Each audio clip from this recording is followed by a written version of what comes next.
1 Filsafat Keilahian Universitas Kristen Duta Wacana menyambut baik adanya implementasi Kampus Merdeka dengan memberikan kesempatan kepada mahasiswa untuk mengambil kredit perkuliahan di luar program studinya. Salah satu bentuk kegiatan pembelajaran yang dilakukan adalah pertukaran pelajar. Program ini memberi kesempatan mahasiswa untuk mengambil kredit di kampus lain.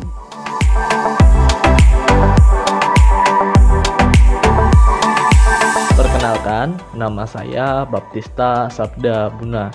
Saya mahasiswa teologi semester 7 asal Universitas Kristen Duta Wacana yang pada saat ini sedang mengikuti program Kampus Merdeka atau MBKM di Sekolah Tinggi Filsafat Teologi Jakarta. Saya mengambil mata kuliah Apokaliptik dan Dunia Baru yang diampu oleh Bapak Asigor Sitanggang. Dalam proses perkuliahan ada beberapa ketentuan. Yang pertama, mahasiswa wajib untuk menyalakan kamera ketika sedang melaksanakan perkuliahan.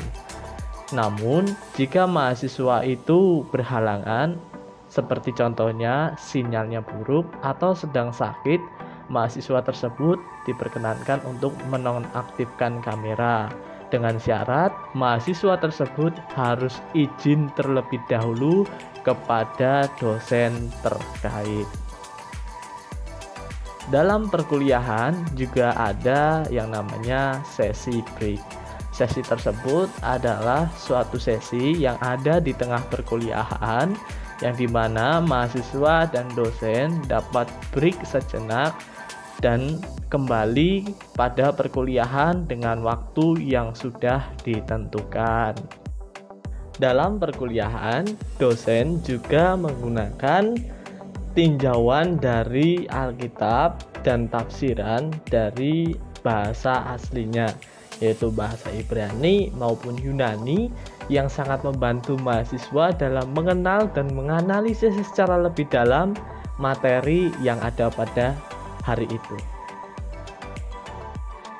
Dosen juga dengan jelas memaparkan materi menggunakan media share screen yang dimana dosen men-sharekan dan mengajarkan seperti layaknya perkuliahan offline, sehingga mahasiswa dapat memahami dengan baik. Dalam rencana pembelajaran yang ada di STAP Jakarta pada mata kuliah Apokaliptisme dan Dunia Baru, mahasiswa ditujukan untuk dapat mendalami berbagai gagasan apokaliptik dalam Alkitab dan juga dapat melihat perkembangannya di era intertestamental dan dunia kemudian hingga saat ini. Mata kuliah ini juga bertujuan untuk membahas apokaliptisme Alkitab dengan melacak berbagai macam akar-akar eskatologi apokaliptik Yahudi di dalam PL dan apokaliptisme dalam Perjanjian Baru dengan melihat relevansinya dengan kehidupan pada masa kini. Dalam perkuliahan juga dilaksanakan yang namanya kerja kelompok. Jadi dalam perkuliahan akan ada sesi-sesi yang mengajak mahasiswa untuk berdiskusi dalam kelompok. Mahasiswa tersebut ditentukan oleh dosen dan materi akan diberikan oleh dosen terkait. Mahasiswa juga diberikan beberapa tugas mandiri atau tugas pribadi untuk dikerjakan secara mandiri atau perseorangan dengan batas waktu yang sudah ditentukan. Dalam perkuliahan Apokaliptik dan Dunia Baru, mahasiswa juga diberikan tugas untuk mengerjakan ujian tengah semester dan ujian akhir semester. Pada saat ini saya juga sudah mengerjakan ujian tengah semester. Ujian tengah semester diberikan oleh Bapak dosen untuk menganalisis bagaimana teogoni terhadap work and day dan Alkitab sebagai upaya dalam menganalisis aspek kosmologi dan penciptaan.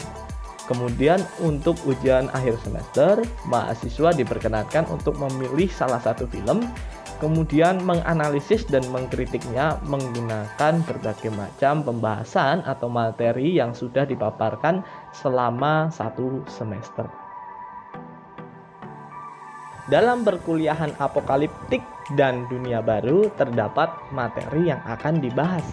Yang pertama, tentang pemahaman definisi apokaliptik, apokaliptisme, apokaliptis, dan pemahaman apokaliptik dibedakan dari profetik. Kemudian yang kedua, pemahaman tentang Henokh, Baruk, Erza, dan Zerubabel dalam Perjanjian Lama.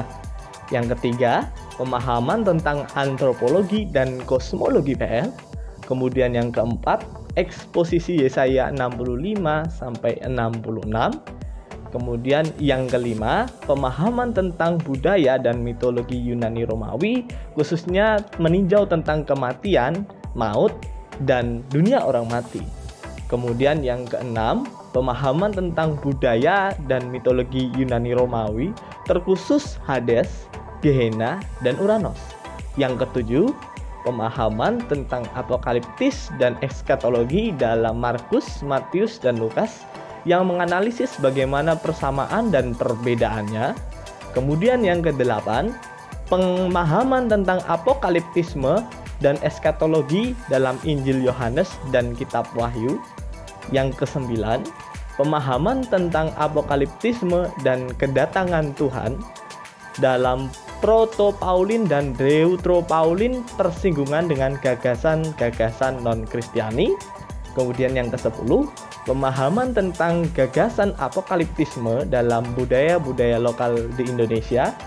Kemudian yang ke-11, pemahaman tentang bagaimana kaitan antara wabah dan apokaliptisme dalam sejarah dunia. Kemudian yang ke-12, pemahaman tentang bagaimana kaitan antara apokaliptisme dengan Perang Dunia Pertama dan Perang Dunia Kedua.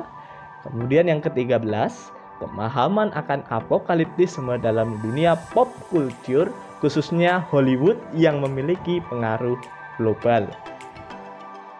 Dapat berkuliah di Sekolah Tinggi Filsafat Teologi Jakarta merupakan suatu anugerah bagi saya, dan saya dapat mengenal secara lebih dalam bagaimana apokaliptik dan dunia baru. Dalam perkuliahan yang cukup panjang, saya tidak merasakan bosan sama sekali. Saya justru sangat menikmati perkuliahan karena dosen yang sangat jelas dalam menjelaskan materi, dan berbagai teman-teman saya yang ada di kelas tersebut sangat aktif dan interaktif, tanggap, serta dapat memberikan masukan-masukan yang sangat membangun bagi diri saya maupun bagi mereka. Penafsiran kitab suci yang dilakukan oleh para bapak gereja. Salah satu metode itu adalah tipologi atau alegori. Hefer, dan juga menjadi tipologi Kristus. Ya. Jadi lihat penyeberangan Laut Merah bisa dikatakan demikian pada tipologi Kristus. The spiritual meaning of circumcision mirip, artinya walaupun nanti kalau kita belajar, kalau kita membahas tentang alegori ini menjadi berbeda secara